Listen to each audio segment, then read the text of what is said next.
So, hi everybody, Philippe Dudouit and Philippe Cuendet. Hi. Hello. Hello. And hi everyone. Ivan Liechti.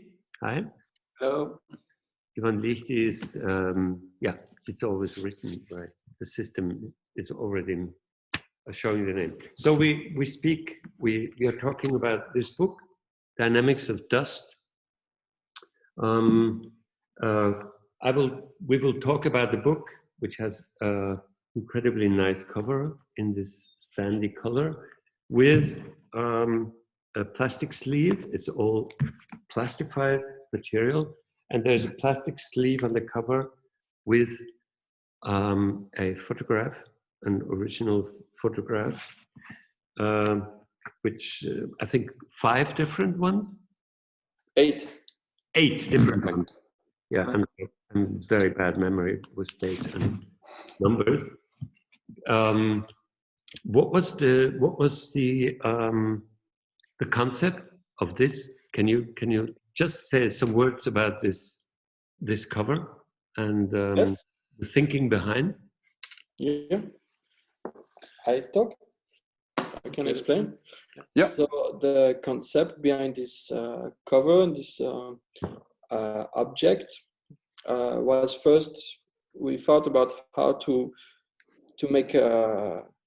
I mean, we were designing a book, but it's also an object. So we were thinking maybe we have to find some reference to what is about to travel in the desert, and we thought about like creating kind of sleeve in which you could have like all the photographs and all the text and everything to pack them all together to remind, like some kinds of maybe military package that you bring in the desert to protect your documents. But first we thought it was too conceptual, and we didn't want to make a gimmick book, a gimmick object. So we just narrowed down and make it more minimalist. And we kept only the idea to have a soft cover book, plastified with this small sleeve in which you can put like original photograph. So that was the main idea. Okay, so the book starts. It's a book on geographic region called the Sahel or Sahara Zone, and the book opens with a text, with an introductory text by Ernesto Manfredi on the Sahara, and then it opens with a map. So we have this beautifully designed map where the photographs of this book come from, of this whole region here. Philippe Dudouit, you are presently, just before we speak on the book and on your traveling, you are presently in Abidjan. Yeah. Why? Yeah, I'm in Abidjan, Ivory Coast, yes. You're on the Ivory Coast, which is not on this map. This is quite far. Oh, it's here. Yeah. So yeah, right there. Not exactly part of your book geography. So why? No, I mean, why are you stuck in Abidjan? Just for the moment. Well, the border closed like almost 2 months ago. So yeah, I've been sitting here since then. That's all. Since when? Middle of March? Or? Like the 17th of March. Okay. And the country is closed, and the city is closed as well. So we are under curfew, and we were under curfew. Now it's okay, but I'm still here. Yeah. And you're in a hotel, or in a? Excuse me? Are you in a hotel or an apartment? No, and I'm in a friend house. Okay. And is it also, there is also curfew? You cannot go out, or? Not anymore. It's down since 2 days ago now. So only 2 days. Now we can, since 2 days. So now there is no curfew anymore. We can move a little bit. We can travel and move in the city a little bit more. Yeah. And are there any cases? Are there many cases in Abidjan? Not really. For a 7 million inhabitant city, there is around 2,000 cases. Half of them are cured already. That's few, actually. That's few regarding the situation in Europe, yeah. Okay. So, Philippe Dudouit, you are a photographer and an artist, and actually you are like an artist who's acting like an embedded journalist. Could you say that? Yeah. Well, yeah, we could say that. We could say that. You could say that. So you're traveling since how many years? You're traveling through. Well, I traveled for the first time in 2008. I was on assignment for a US magazine, and since then I've been traveling like 2 to 3 times a year over the last 10 years. Okay, and how did you get to all those people? One can see here, one's landscape and basically people. People are, yeah. This is a group of MNJ fighters in northern Nigeria. Yeah. You cannot see the faces, you can just see the people quite far away. So there's a lot of play with this distance. How do you take the photographs? How did you get to know those people or those groups? How did you? Well, the MNG was a rebel movement set up in 2007 and active from 2007 to 2009, and they were fighting for more rights and more developments in the Tuareg area in northern Niger. Now I've been able to join them mainly because they got a huge diaspora in Europe, and a few members of the diaspora helped me to join them in 2008. Okay, so sorry, it wasn't actually. It's not northern Nigeria. It's northern Niger. No, Niger, yeah. It's about here. Yeah, exactly. The map can be folded out. If one goes through the book. Go back. Yeah, and but I mean, what was your way of? So there are also portraits of that's the MNJ taboo fighter who is showing his face. How did you? How did they get?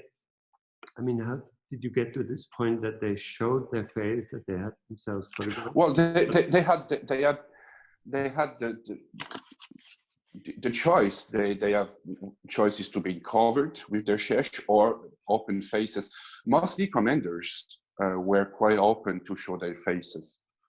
They were in the situation that they had to talk about their movement. They had to express sentiments about the situation. So it was not a big deal at the beginning.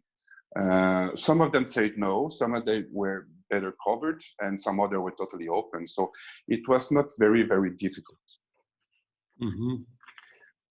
Is there also certain, are they sort of posing, like they're posing very proudly?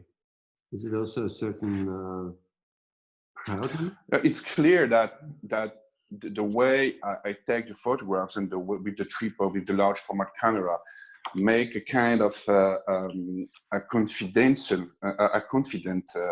relationship building over the minutes and over the hours working on with them. So it was clear for them that it was kind of okay to have not the face covered, and they were quite curious and quite happy to also to being having the possibility to being printed and to appear in magazines.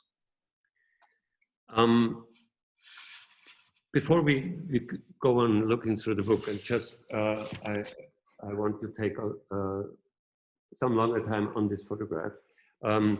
Can you, in short terms, explain what is happening in the Sahara-Sahel zone since, say, 10 years about? Yeah. Oh, okay. Okay. Because it was a touristic region, one could cross the Sahara by jeep, by Land Rover 20 years ago. which is not possible anymore. So how did this become a nowhere land and a no man's land, and what is happening at the moment?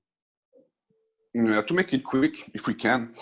Yeah, yeah, it's the area. So the Sahara region was a touristic paradise in the 80s and in the 90s. Was starting to be a touristic paradise. Then, because of fallen states, non-following the evolution, non-following of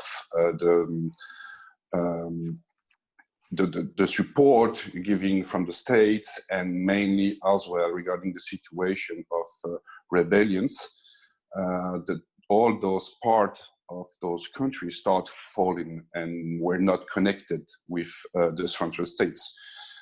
Then appears jihadist groups that starting to travel in the area, starting abducting people, and over the top of it, traffic emerge, large traffics emerge, creating multitude of armed groups that were that were working mainly in this activity.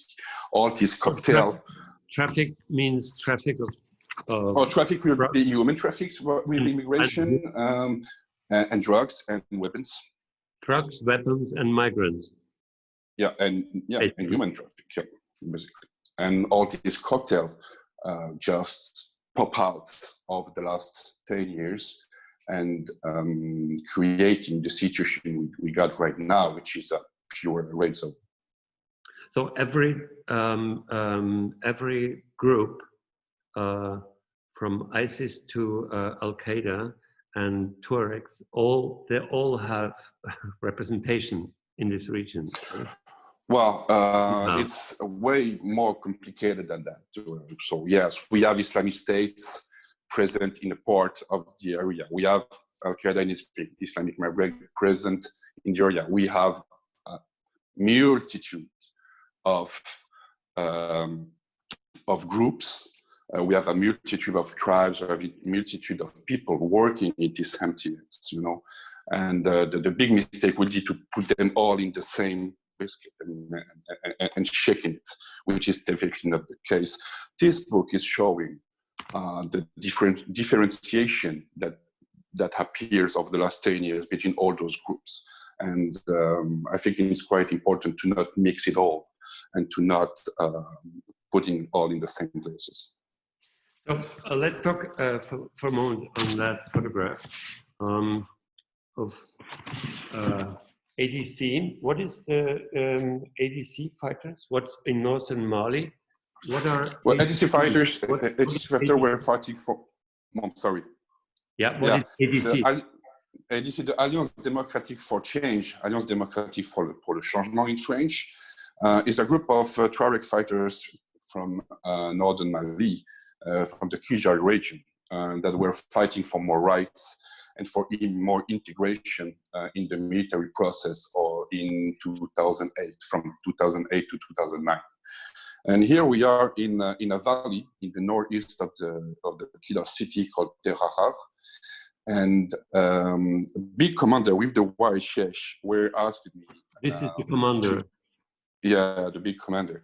One of the big commander asked me to reproduce a picture he saw on TV, in a magazine, on TV,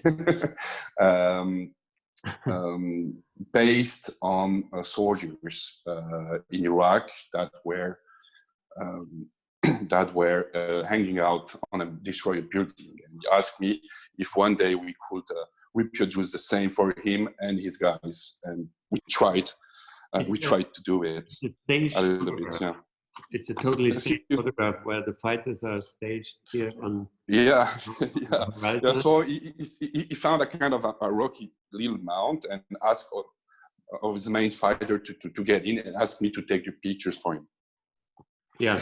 It's so all those people are, I mean, they're sort of living in the desert in a nowhere land, but naturally they are very well connected.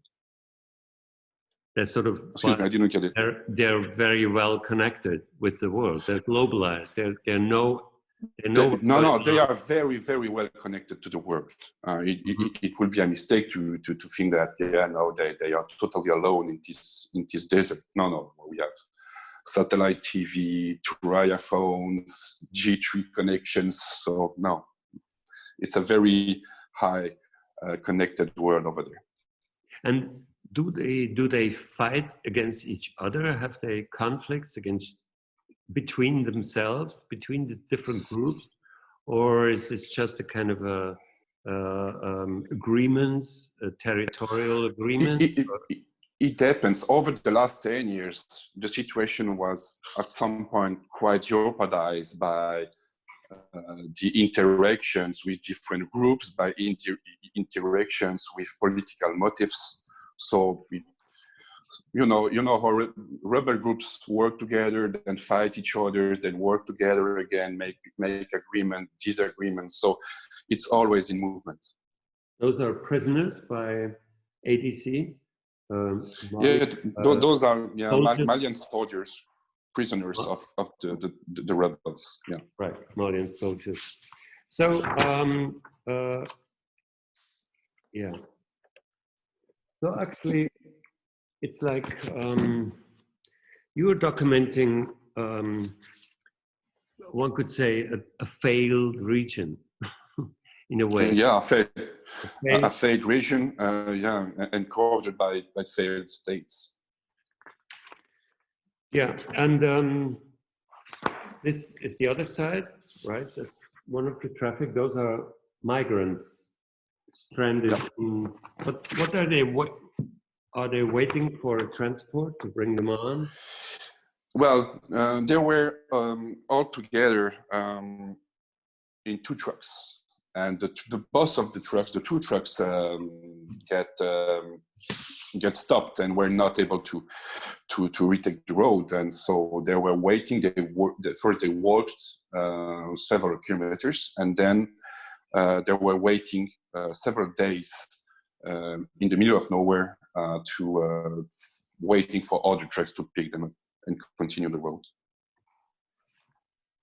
An abandoned theater, movie theater.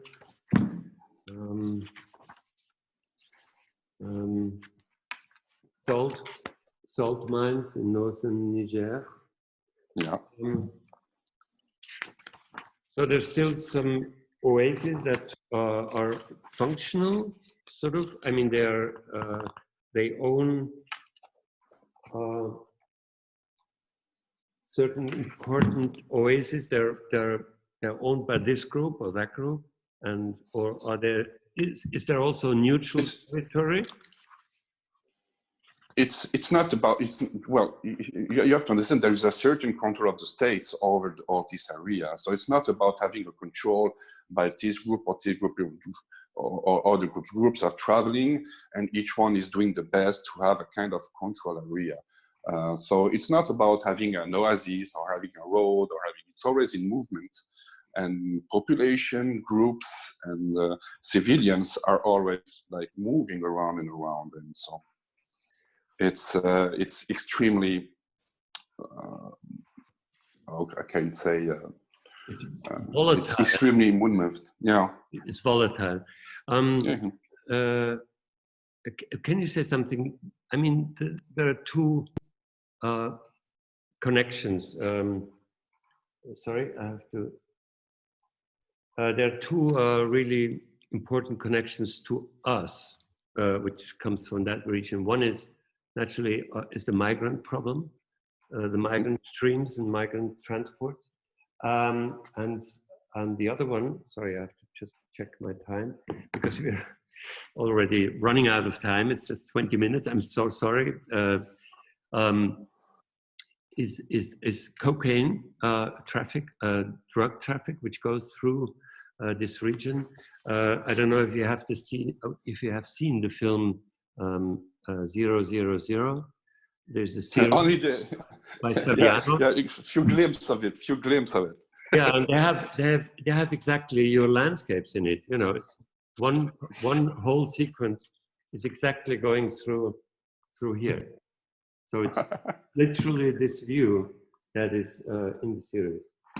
So Philippe Yvan, there is let's to the end speak of the book again, of the design. There is an annex. Can you say something? There is this photographic part here with the double folds, with the fold outs, and then comes the annex part. What is the content of this annex part? Can you say some words on this, Ivan, maybe? I just didn't understand what is the. Yeah, there is a, yeah. In the book, it's an annex part.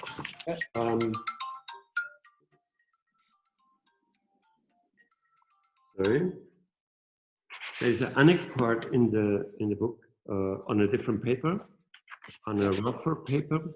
So can you make some words just on this annex part, which consists of text and photograph?